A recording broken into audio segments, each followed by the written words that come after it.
everybody. I'm Davey Davis. I'm your host for Far and Wide, the show that takes you places you've never been before. Interesting faces and places. Today, got an interesting face in Jay Stevens, and Jay is a neighbor, lives in this area. Jay, welcome to the show, and I really don't know a whole lot about you, but I've heard about you. You're good to be here. Good to be here. I know we know many of the same people. Yeah, we do. Yes, we do. But and I can remember watching you ski. I can remember hearing you play music. You know, you were married to a classmate, somebody I went to high school with. So I've known of you, good friends with, you know, yes, your lovely camera person here. Yeah. So I've known about you for years. Absolutely. Now, I'm interested in your, this probably sounds crazy, but where you went to Springfield High School? For some of the time. Some For of the time. I left before I graduated and went elsewhere to school. But I grew up, you know, my family has been in these here parts since, one branch of it since 1793. Walked up on the ice. I've basically been within 10 miles of where I live now, of where the family farm has been for, you know, 100 years. Wow. So I live where I grew up, but at a certain point when I was about 16, I left and did not really come back till I was in my 30s. So I took a, you know, there's the, I went walkabout, you know, the Aborigine thing where Yes. you walk a song line, and, you know, and I left the farm and lived in as many interesting cities as I could. And then I came back and have been doing what I do there, back on the old family hacienda. Seems like, I mean, were you more enlightened, you know, when you were 16 than the average classmate? It was pretty well indoctrinated into a particular system, a way of thinking. I mean, did you have It was kind the of 60s. How could you be indoctrinated into a system of thinking? You know, in some ways, that's what it was all about, was saying there are as many interesting ways to think on this planet as you can imagine. But the prevailing, you know, societal force. Yeah, there's always, you know, the psychologists call it the consensual trance. Every culture has what's in a sense a consensual trance that everybody, you have to. Large, complex cultures that are moving as fast as we are and doing stuff, most people have to be in rhythm. Think of a beehive. Yeah. That's a very powerful consensual trance, you know. So yeah, was I on the outside of that? No, it's just I wanted to, you know, I was one of those kids that you know, I wanted to live a life of adventure, and it was kind of, you know, I kind of grew up in the shadow of the 60s, so the 70s, I mean, which was a crazy time, a time where adventures could be had relatively cheaply, you know, and so, you know, as soon as I could, I, you know, left the country and went other places, went south as far as I could get, and kind of bounced back and became what I always perhaps wanted to be. Or not always, I was a jock when I was young. You played sports? Oh, absolutely. That's all, you know, that was all till about 11th or 12th grade, and then this sort of artistic thing sort of erupted in me. I was splitting rails. That's a good story, good local knowledge story. I was making money selling split rail fences, splitting the ash on, you know, we owned quite a few hundred acres of wood, so I was up there splitting the ash, and poetry sort of like bubbled up. With you, it might have been songwriting. Yeah. You know, and it just like spun me off onto this other path. So, but for the first 16 or 17, yeah, that's all I did. It was like kick soccer balls, hit baseballs, shoot basketballs. You know. You were to be a Cosmo. Right. Absolutely. Absolutely. Yeah. You know. So what was our first, you know? A small comet in the cosmology. The little comet adventure that you had soon after you left Springfield. I mean. No, I went to college. I went to the University of Vermont. You know, and. So you went to these. Oh, absolutely. You got to get that piece of paper if you can in this world. So yeah, absolutely. No, I was interested in the mind, in literature, in culture, in history. I mean, that's essentially what I am, what I make my living at. One of the hats I wear is sort of, you know, one of what's known in the academy as the new narrative historians. Though I'm not, you know, I have no cap, I have no official academic cap and never sought that, but I certainly got my degree as everyone should. And then, as I said, as soon as I got my degree, I was out of the country. You know, I was off to write the Great the novel. Hemingway novel Yeah. of the 1980s, late 70s, 80s. You So know, to where have an did you go? adventure. I went to Mexico. I went to Guatemala. I went to Nicaragua. I went as far south. I checked out as many weird scenes, communes, leftist guerrilla movements. You know, and wrote some things about it, got some things published, and sort of came back and followed a path as a writer, which is really what I've always kind of wanted, or decided I wanted to be. I wanted that sort of freedom. I also had hundreds of odd and strange and odd jobs, which is, I think, all writers do in their resume, and that's good because essentially you study people if you make fiction out of it or make stories or, you'd write any. So having a lot of weird, wacky jobs is... I mean, if you look at any writer's resume, they'll have been boat captain, ... Yeah, I know what you mean. I've got that kind of thing. So when I was at college, I mean, so in some sense, yes, I wanted a life of adventure. When I was in college one night, to give you an example, in college for me was just a place to go where I could go to the library. I mean, I was not the best and most attentive of students. Burlington in the mid-'70s was a wonderfully bohemian and edgy place, which is why so much great shit came out of it. In the last 20 years, Ben and Jerry's, Fish, and all that. It had a real interesting vibe. It was a great education. I wouldn't trade it for anything. But one night I was in one of the bars. Burlington had a lot of great bars, and Chicken Bones, remember that one? oh, absolutely, absolutely. It was one of the poets. It was part of the poet scene that started the Chicken Bone, one of the owners. But it was the Last Chance Saloon, which kind of has a nice resonance considering. So I'm in there. Basically, the town lay between me and the university, and I had a job working late in the library, and then I'd come down and filter through the town and just party for 2 or 3 hours, see people, have conversations, do my little route. If there was music playing, catch the band. Last Chance Saloon. I'm real bored with college, and I'm down there and I get in a conversation with a guy who's a carny. About my age, Yeah. also dropped out of college, and he's working at the Essex Fair, and he's talking about the carny life, and how much money he's making, and how bizarre I was in anthropology, that was my thing, so the study of, one day I wanted to go up rivers and live with Yeah. the people of the forest. Indigenous ones. Exactly. Actually, I wanted to make movies of them. That was what I thought I wanted to do when I was 19 and 20 and 21. And then I was kind of an avant-garde poet and other thing at night. But anyways, I'm down in the saloon, and next thing I know, he's offering me a job, because one of the things you do in the big carnies is you talk a lot. They needed talkers. Barkers, absolutely. So, before I knew it, I was whizzing, 2 nights later, I was, my parents just, they almost died. And I said, well, look, I've decided, instead of going back in 2 weeks, right, for my junior year, I've joined a traveling carnival, and I'm heading south. So, there's very few things you can do if you have that sort of urges, and writing is one of them. Pour language over your experience and sell it on the open market. I mean, in some sense, I've made a living ever since then.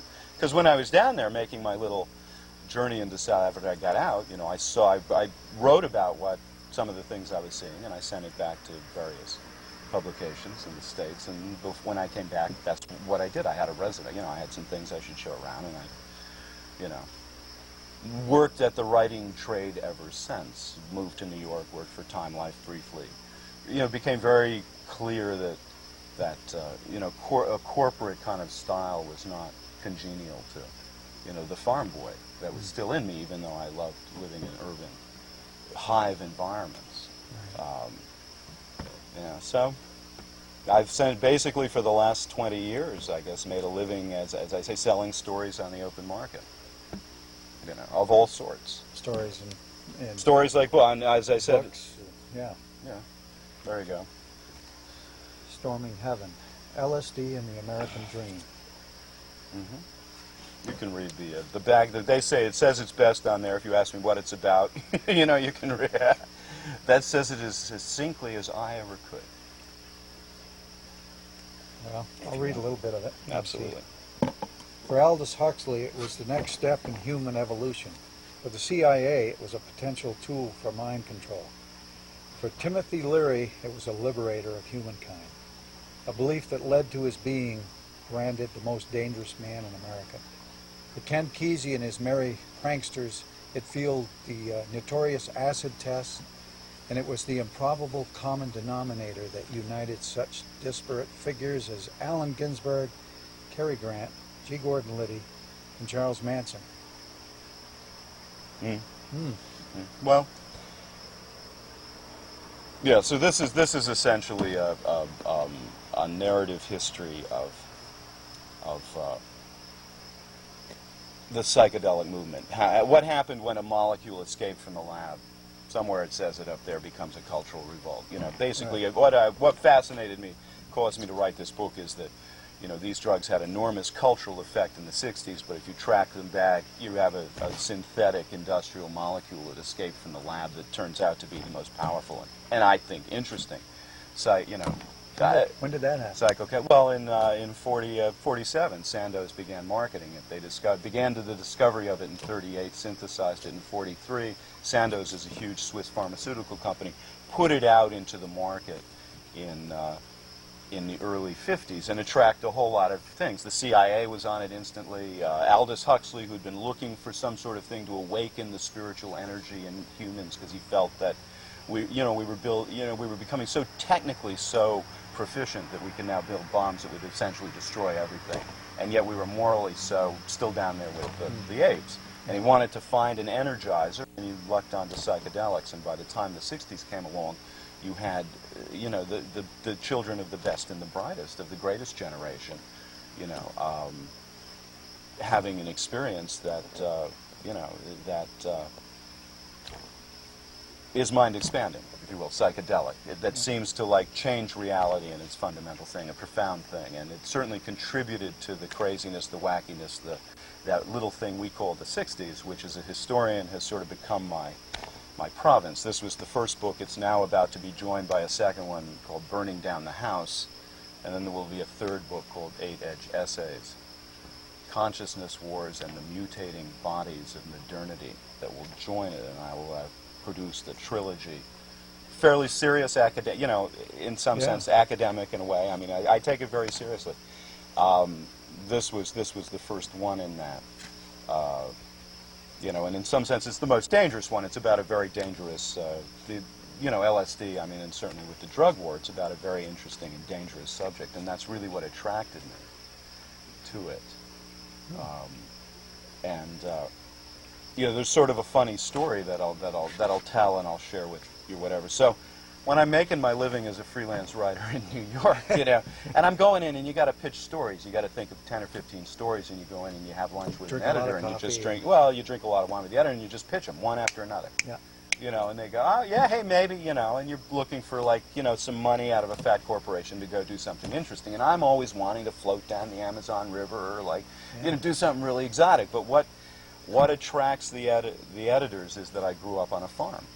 So I must know animals. I wrote articles about super cows. I wrote articles about coyotes. I wrote articles about chickens. You know, I had to compete. I mean, it was, you know, for the money, right? But I mean, it was just driving me nuts. You know, the animal writer. Yeah. So I used to joke. I used to joke that you know, I wanted to get something that would so blow that apart. You know, because you always think what's going to be the next step is then you do a book. You write for magazines. You write for newspapers. Then you do a book. You know, I mean, what would the book be? And I used to say, you know, I just wanted something so I don't ever have to write another goddamn animal story. You would marry it. You know, I just didn't want to get in that little fat little slot. Then all your clips are about that, so that's all you ever get, right? So this is as far. One has to grant that a book about LSD and its impact on the culture is about as far from, like, Super Chickens as you can get. Super Chickens. So this came to me when I was sitting on, I went out to, like, meditate on my future. My wife finally said one day, we're driving out of the city, we're going to go, it was like off-season in Montauk, tip of Long Island. We're going to go out there, look at the Atlantic Ocean, and when we drive back in, you're going to know what book you're going to do.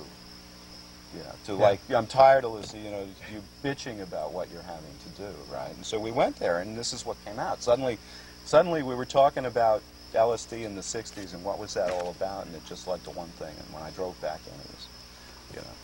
And it fit the bill because it attracted me because it was a very dangerous subject. So if you wanted to do something, you wanted to, like, you know. I mean, you had the microscope on you. Or you Well, no, yeah, this is a real interesting, fascinating, very misunderstood period. And interestingly, you can write a book about it, but you can't make a film about it. So many people have tried to make this as a film. There's been so many. I've sold the things, and you can't do it because it's still too dangerous to tell the truth about it in the middle of a drug war. And I sort of understand that. I'm fascinated you can write a book about it, intrigued as a cultural anthropologist or historian that you can't make a movie. You know, as you get up there, they say no one's going to thank me for doing this. The guy at the head of Paramount, after that's been love to do it. God, think of the soundtrack. You know, you know, but for 10 or 11 years. So that was one thing. Then that books things always bring you more things. So one of the more interesting things that book brought me was Mickey Hart, who's the drummer of the Grateful Dead. He had a book he wanted to write, or a series of books that, as we ended up, that he wanted to write. And you know, he was a huge fan of Storming Heaven. So one day he called me up, and that began sort of a 6-year thing. We wrote 2 books, and you know, the drafts, and worked on movie projects for a couple of movies and things. We were basically, you know, we collaborated for about 6 years. You know, so that's another of my productions, my product, as they say in the business.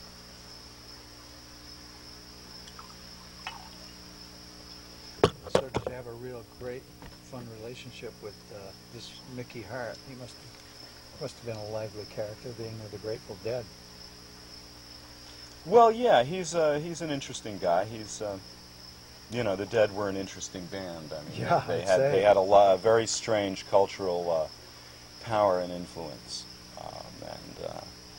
yeah. So working with Mickey was, you know, it was a business relationship. I mean, we were working on creative projects. So I mean, you and your band members. Yeah. So there's fun moments, and there's like moments of incredible annoyance, and you know. Yeah. But it was fascinating working with somebody that, you know, that had that kind of cash flow to put into his projects and his strange enthusiasms. I mean, you know, and that kind of interesting cultural power that knows senators. You know, that, you know, you go to the Dead show in Washington when they were playing the huge RFK Stadium there, the 90,000. You know, and you go backstage and there's Alan Tipper Gore and, you know, Pat Leahy and, you know, all these senators. I mean, people you wouldn't believe, Republicans as well as, you know, because the lyricist was such a huge, you know, he was a huge Republican in the friend of many in the Bush White. So they were a fascinating cultural thing, and they moved, you know, and every year they would go out and carry this, what was really a syncretic religion, you know, that's what an anthropologist would call it, the Deadhead movement, around America. And one of the essays in the 3rd book is about the Deadhead phenomenon. Because whenever I would go and work with Mickey, and he loved to work after the show. Mickey would love to be on the road and bring someone like me in and would work on a project. You know, come on down for 2 dates and we'll, like, you know, take it to the next level. You know, and so you would fly into where they were and follow them for 2 or 3 dates. So I saw a lot of Dead shows, and I always kind of went with my anthropologist hat on. You know, thinking, this is, you know, I mean, this is a crazy and interesting scene. See, I never You know. really knew much about the Grateful Dead. I mean, I played a couple of their songs and stuff, and I always liked them because they were just so, they were far different than anyone else, and they were way off that commercial track, which is beautiful. Right. There was a great beauty there. No, they were a fascinating business model because they were a collective. You know, they were essentially a strange little piece of the '60s. I mean, they began as the house band for Kesey's Acid Test. So they're to the periphery of that. And then the Dead and the Airplane were really the economic linchpin that allowed the Summer of Love, which was that 3 or 4 or 5 month party, your block party that went on in San Francisco from like May of '67 up until October. when it turned sour, where just hundreds of thousands of kids kind of left their homes and went to San Francisco, presumably with flowers in their hair. Were those guys just were they improvising? How much structure did they have? I mean, they had a lot of structure, but they always tried to improvise because that's what they were about. But they spent a lot of time, Bill Graham basically rented them one of the great San Francisco palaces, and for 6 months they just did LSD. And was it Owsley back then? Was he involved in that? oh, sure. I heard that name. Owsley? Owsley was the great. He made millions of hits of LSD. Before LSD was legal up until 1966, and then when it became illegal, it became hard to get. And certain people had intelligently thought to buy when they were legal. You through fronts, I mean, illegally buy, but when it was legal, and so legitimate research and medical and things could get it, the base ingredient. And Owsley had a huge amount of it, and he threw himself in saying, this is a substance that's going to change America, and I'm going to make millions and millions of hits of it. And he picked up the Grateful Dead and was sort of there, bought them a lot of material. So he was part of the myth. One of the things these drugs did, and it doesn't matter whether it was with the CIA or among the baby boom consciousness or with the Dead, is you get mythical energy, and the Dead is always sort of surfed on that. With Owsley becomes their patron, but the Dead and the other groups were sort of essential to the economy of, if you think of, and one of the essays in the third book is about the Haight-Ashbury during the Summer of Love as a real interesting, what I call a transgressive community, where parameters broke down and knew for a brief time a different energy can clearly be perceived and was sought. As well as I say, as being probably the longest party in 300 or 400 or 500 years. I mean, back to the pagan times when they partied for 6 weeks. This was even longer. Yeah. Yeah. I mean, where do you get that? Yeah, I always feel that we're being so much of that, repressed, suppressed, depressed, whatever, because there has to be a certain amount of control on a certain civilization, so-called. So. The rhythm between order and chaos is an interesting one in any living system. And, and if you become too orderly, you die. Entropy. The system dies. So you gotta have enough room for chaos, and that's. We get too antiseptic here. I mean, we're spraying everything with Lysol. Oh yeah. People are saying, "Oh my God!" Just. I mean, I'm talking about a drug that has a negative and bad connotation within the culture as its effects, and it carries a little, dragon's tail of demonization, which is also something that interests me as a cultural historian, how things get demonized, whether it's among the Yanomamo or whether it's among the Americans. I mean, there's a similar. Is fine. Yeah, exactly. Heresy.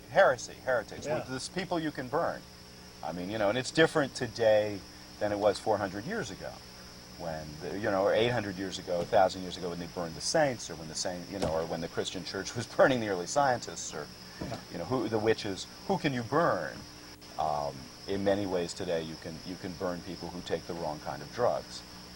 And to know that this, as we all know, that this is happening within a society that is insisting that you take ever more kinds of drugs.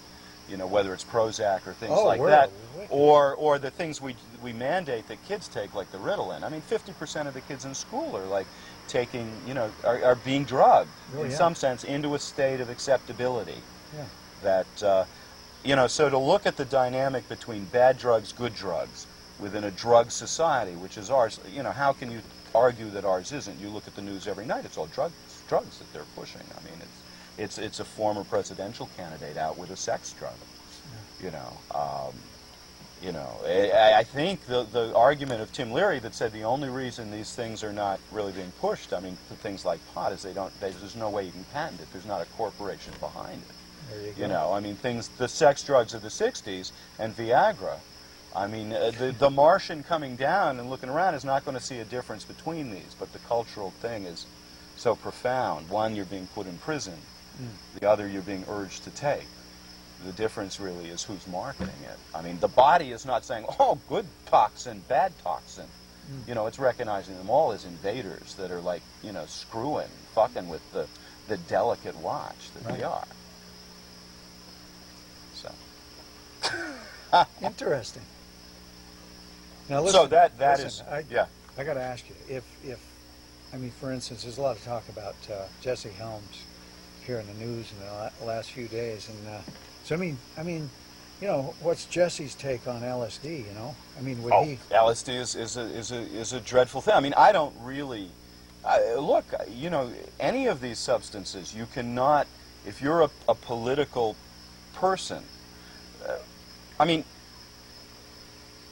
I have one of the, you know, a lot of the third book, the essays address the drug war and what I just said, how interesting to have such powerful polarity between good drugs and bad drugs, and essentially a society that's drugging the body into its sense of what a normal state should be. You know, in a weird way, there's a resonance between this and the whole, like, medieval Christian thing of Jesus' body and how it was like an attractor out there that you were trying to get your body in attunement with. We're doing this chemically, and for what, you know, I call it the hive body, as we move us up into the hive body. Or maybe it's the cyborg as we merge with machines and become sort of some sort of computerized object that doesn't die. We, in some sense, shed the organic body. But in our thing, we're manipulating the body with drugs and fighting a war over the bad ones, over the deviants who insist on manipulating their body with the wrong sorts of drugs. And there's a war on, and in a war you cannot, like, give any credence to the enemy. So it's fascinating that even a Bill Clinton or an Al Gore fought like hell to, like, overturn the medical marijuana stuff, when 80% of the people are saying, yes, if this helps them, Jesus Christ, why shouldn't they have the option? It comes as a profound shock to most Americans that you don't have control over your own nervous system, what you put in it, how you energize it. You know, I mean, I think most America, if you really think about it, you say, when did we lose that right?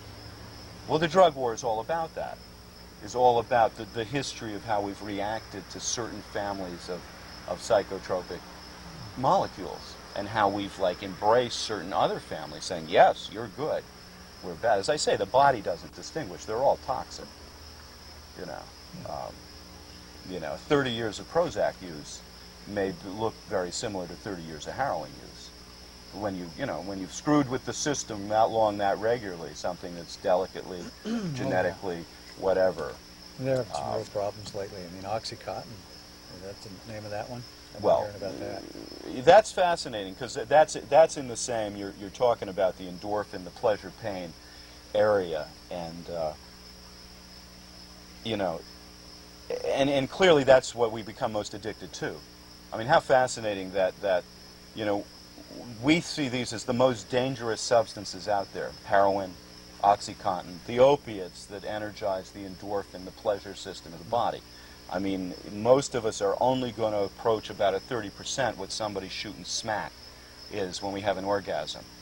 All right? That first hit of smack lights your endorphin system up like, you know, I mean, it hits the bell up there, and it sort of destroys it. You never get that high up, and you keep whacking at the mallet. You know, because it's so good.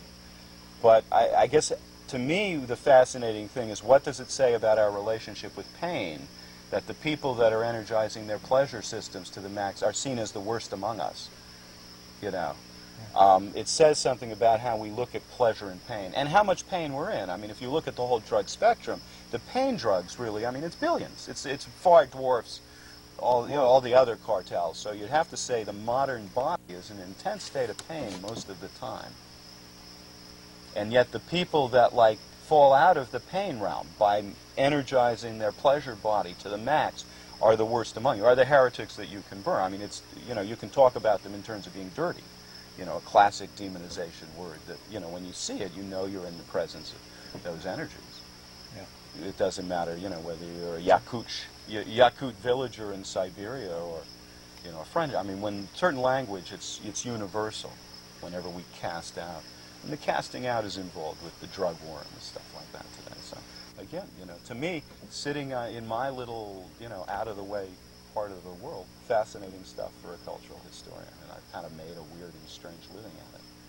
you know, along with doing books with people like Mickey Hart, and I've done some with scientists, and you know, I did a lot for a long time. I did a lot of a lot of magazine stuff. So, You've studied well, I'll tell you.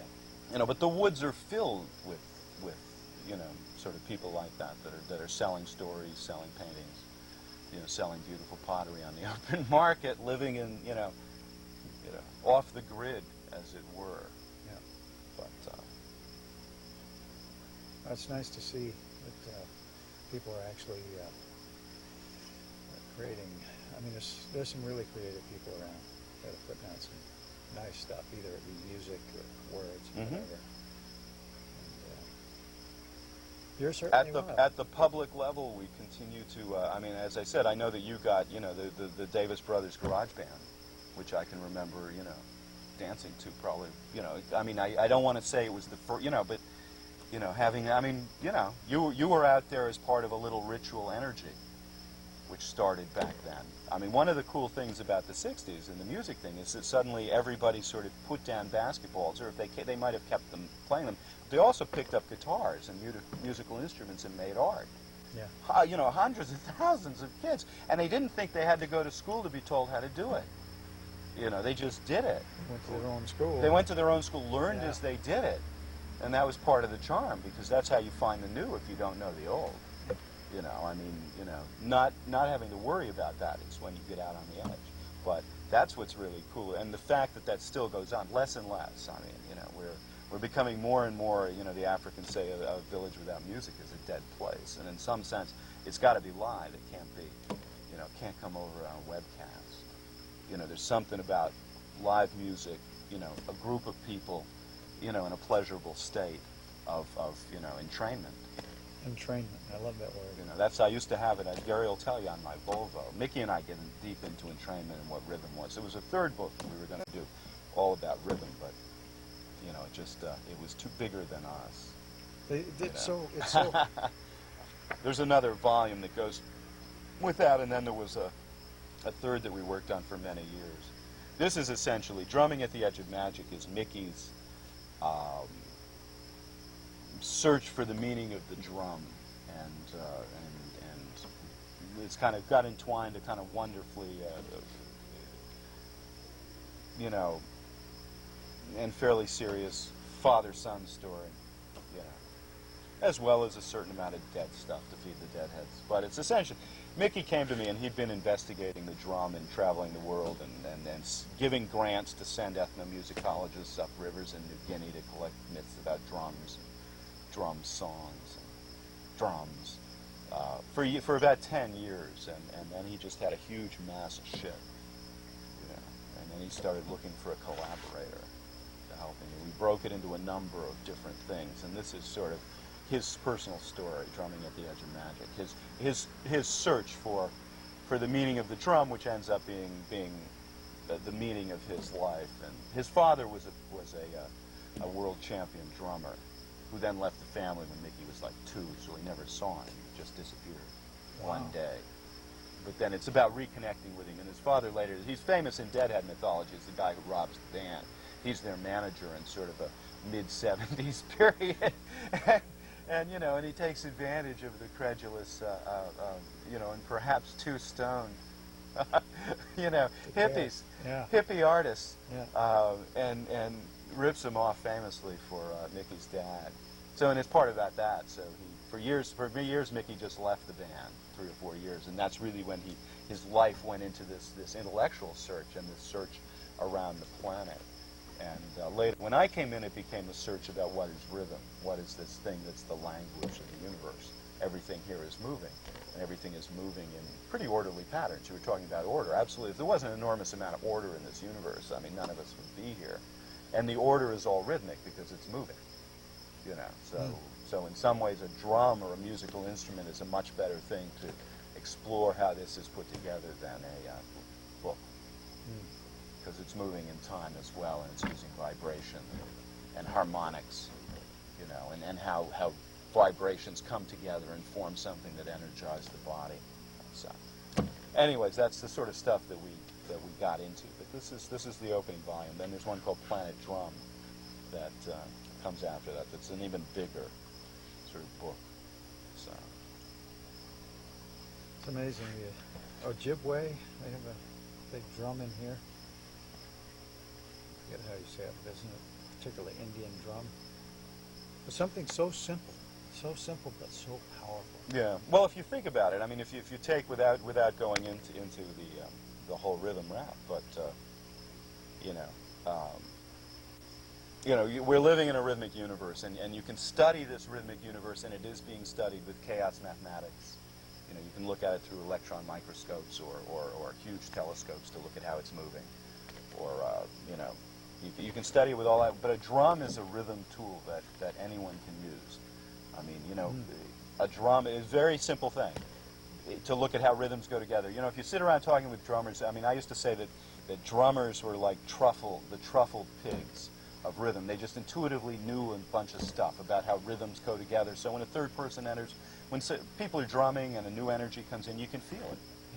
Yeah. You can do it with music, the drummers, because they're just playing with simple rhythm, real basic shit, But the groove, I mean, entrainment. There's no better way to discover the power of entrainment, and everything in this universe is entrained, is moving in rhythm with itself, in incredible harmonics up and down from the micro to the macro. From the smallest, tiniest atoms that, how many billion, trillion make us up to, all out up there. So that be the God force. Yeah, so entrainment, if you have 4 drummers and you're making a rhythm, that moment that you link up, that you entrain, everybody feels it. I mean, with a drum, you can feel it. You can just feel that moment of like, whoa, it's like being pulled a little. You're learning something about time. You're learning something really fundamental about the universe. Time kind of slows down when you entrain. You fall out almost instantly. You realize how hard it is, to stay in time. As a musician, you know that. Yeah. How hard is it to stay in time? And how important to make music, to be in time. Although that's part of that societal pressure too. Sure. To play in a particular time sequence. Mm-hmm. Absolutely. I mean, that's contrived, sort of. But I think, as a musician. Well, you're in a society that's imposing more and more rhythms. How Yeah. many of us really have any freedom of rhythm? From the moment you wake up in the morning and brush your teeth, there's all these little things that are called time cues in the environment, Zeitgebars, when you turn on CNN to get the morning news, the coffee percolating. I mean, it's keeping you in rhythm. There's all these little things if you start thinking about it. But if you put rhythm glasses on and start looking at all the rhythmic behavior and energy that's going on around you, there's all these little things called Zeit. So most of us are really not making our own rhythm at all. An hour, 2 hours, and then most of us sit in front of a tube where we're essentially in a trance state. Well, these vibrations, vibrate, the molecules in your eye and the cones of your eyes and send information up here, which sort of, trances you out. That's not your own rhythm. So these people's rhythms get all screwed up, so they have to take Prozac, and I mean, there's some kind of I would have to say, as you fall more into that, and you're not really getting any time to do your own thing, to put it, as the 60s put it, about doing your own rhythm, being able to say, no, this is my rhythm. I'm doing this now because I want to be doing it now, Right. Not because the boss. I mean, think about it. If you go in the corporate world and they hand you the day runner, now they all have them on the Palm Pilots, your day is broken into 15-minute segments. You don't have any time. I mean, the corporation owns your rhythms. As Marx would say, you sell your rhythms on the open market. Yeah. And you don't, and when you're in that world, and that's sort of becoming more constricting. Now that you work on computers, they know what you're up to pretty much all the time. And some corporations have the little cameras there, so they can see what. Big Brother is definitely here. When I was in the carnival, the guy that I worked for, Louis, had this wonderful setup where he would have a semi. He had like 8 or 9, and he was a big player, so he made lots of money, and he always went to the biggest carnivals. So we did like at Memphis and Atlanta and Tallahassee. And he would sit in his semi, and he had like the early sort of video cameras. He spent a lot for it. That just looked at all his joints so he could watch you, and he would sit in there with the screens. It's like, watching what we were doing, and occasionally he'd come storming out. So and that was part of his, he just loved having all that information. He just knew a lot. You were observed by him as his employees. But society's become more and more like that. We're watching,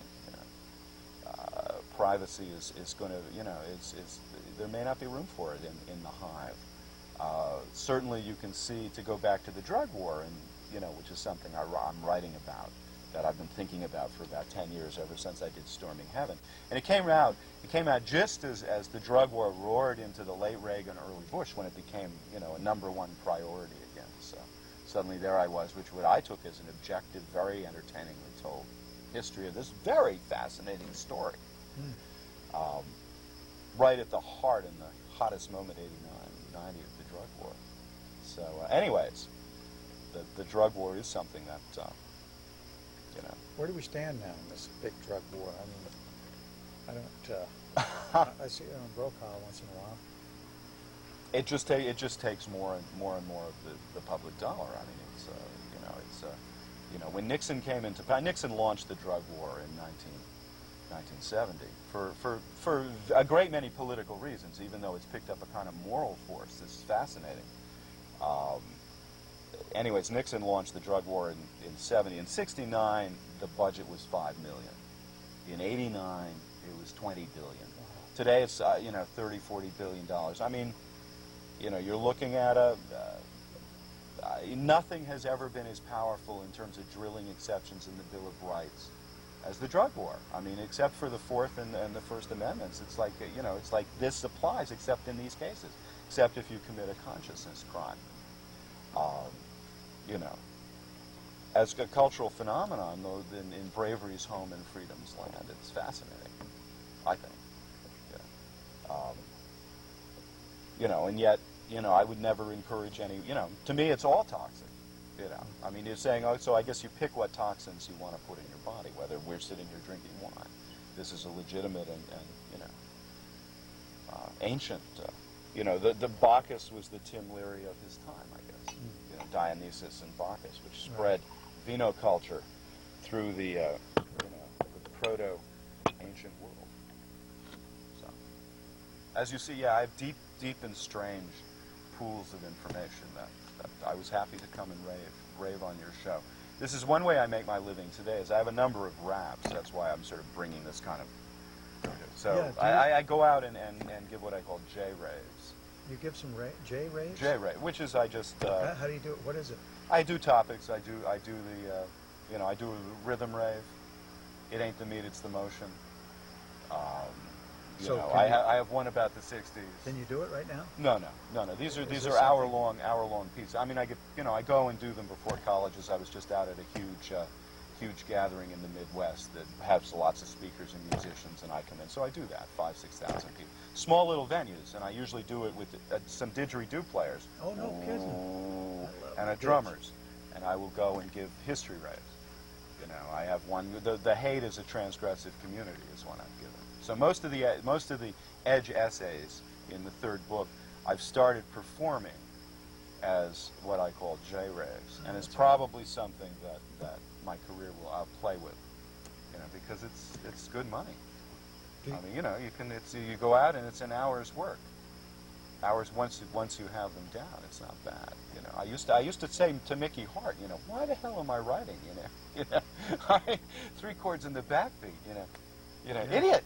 You know, there was that moment when they held the guitar in your hand. You should have kept on. But you know, so I mean, I think performing in the, you know, it's you know, that's why I presume you're doing this. You know? Yeah, I have no idea. It's a painless and fun thing to do. Writing is a hard and painful and slow thing to do. I know that for a fact.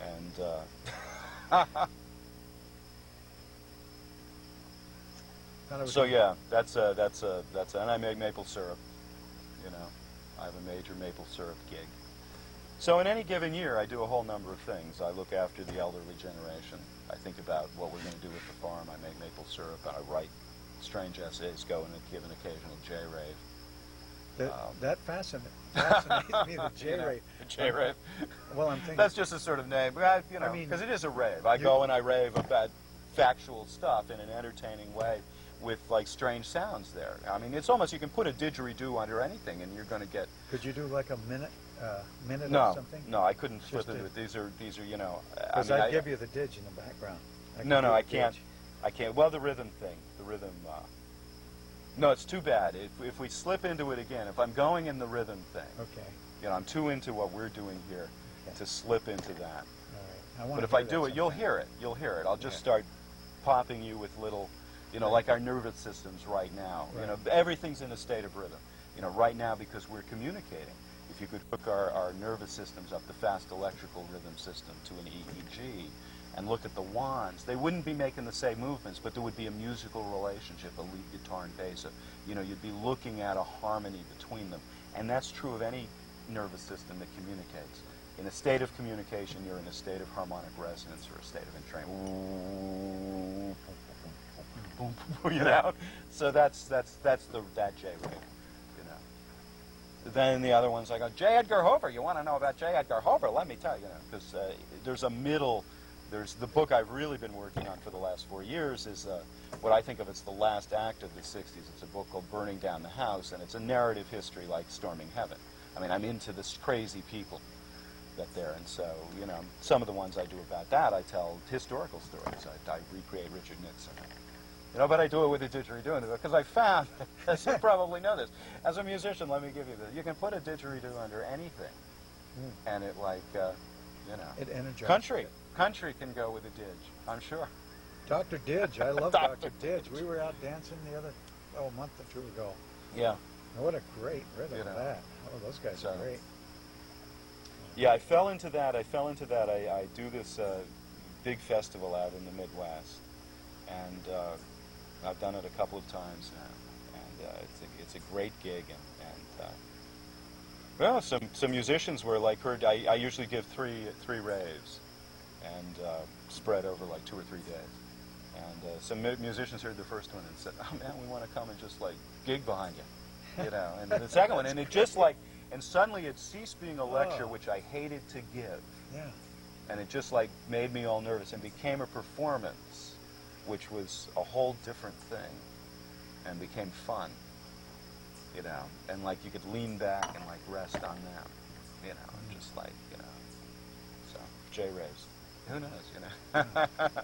I'll have to A definitely- CD I gotta- of J-Raves. I mean, Yeah. that's what you know, I think. And I have tapes of the ones, and at some point what I have to do is cut them together.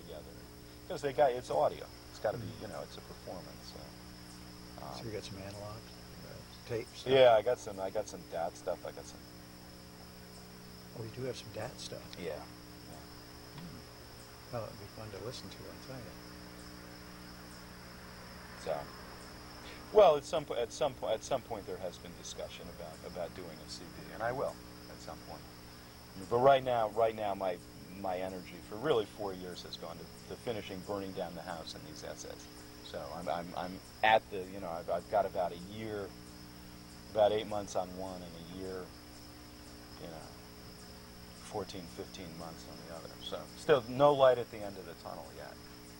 Do you have like a system when you write?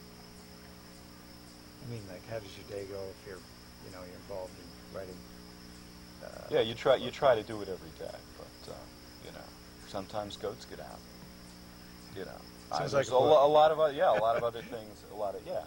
No, you just push, and for myself, it's you just have to keep the intensity of focus on it, and I tend to work hard for, you know, 5, 6, 8, 2 weeks, 3 weeks, and then slack off and work less, and come back and work hard. That's your rhythm. That's the rhythm, you know, and thinking about rhythm as I have, and living on a farm with you know, all the genetic rhythms. I mean, you know, not too many years ago there was, I think, 5 generations there, so you could really see the genes playing out.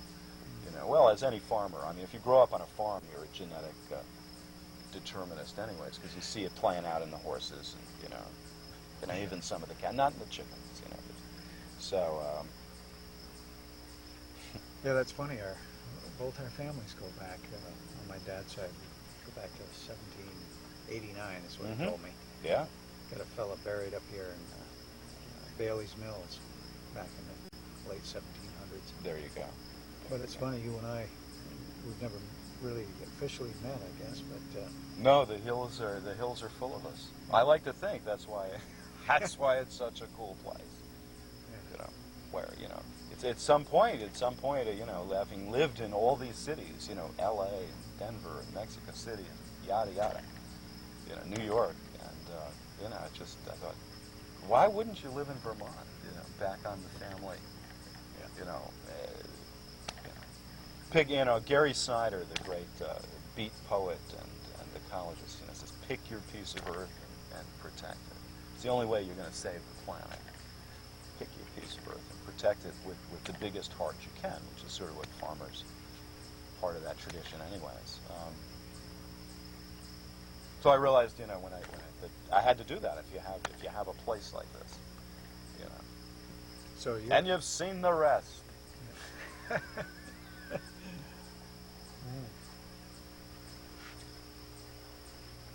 So what are your, what do you see way down the road? Is that, or I mean, you live for now, really. Don't you? I mean, you're in the moment. It seems to me. Yeah, I think we're in a fascinating time, and but part of the fascination is that if most people are saying, God, I can't believe I was lucky enough to live when Seinfeld was on. I mean, in some sense, we live in a culture where, where that's really what goes on, and yet there's all these fascinating stories, larger stories going on. The reading of the Book of Life, the true contemplation at the edge of the mentats, the thinkers at MIT of merging with machines. We can't leave the planet in this body. This body is made up of the dust and stuff and energized, by the planet. Yeah. And you really can't take it too far outside the planet. It's a piece of the planet. So one thing pushing a cyborg sort of scenario for us is that's the only way we can really, we got a fruit fly's lifespan, and I think we'd like to be immortal. So that's a story that's powerful out there, And the third book, son, in the third book, the cyborg at the end of history. So a lot of these things I've been thinking about for 10. I mean, that's what I really do. I sit, I think, I read things, I look at things, I go out and talk to people. I have strange work gigs that some last years, some last 3 weeks. I chase goats, I make maple syrup, and I work on my own strange, little projects and hope that when they go out there, enough people will applaud so that a publishing house will, front me money to continue with this crazy, pretty much impecunious but fairly free and interesting life, Well, you're certainly one of the most interesting characters I've come across. So, I mean, this is why I love the show, that I do, Far and Wide. It's just really getting to meet people like you and hear you and share those rhythms. And let's do that. You did your oh. Yeah. I tell you, get some ditch players to sit in the next time you're over there. Well, is the show over? I don't know. Is this? We've got 5 minutes left. So 5 minutes left, boy. Yeah. It's an hour show. Yeah. Well, what's it? What's it? What's it? No. What's it? I understand. That's the great thing. There's enormous freedom here. Every town has this great medium of communication that where total freedom exists. And having worked and tried to made pitch meetings and that other thing, how wild, I which is why certainly I wanted to come do it. Sure, cable access. It's, as you said, it can be anything. You can't do this with radio. You can't have cable access radio. That's interesting. That the still, again, bravery's home, freedom's land, strange little court. None of the new media are truly free in the sense that I can do that. I can start a newspaper, write a book, write an epic poem, make a movie, but I can't, there's no way to really, I can't have a production. I can't have a broadcast studio, So I think it's great that you're doing this. That you're, as back in the 60s, they would have said seizing the airwave. It was that you couldn't do this back then. No.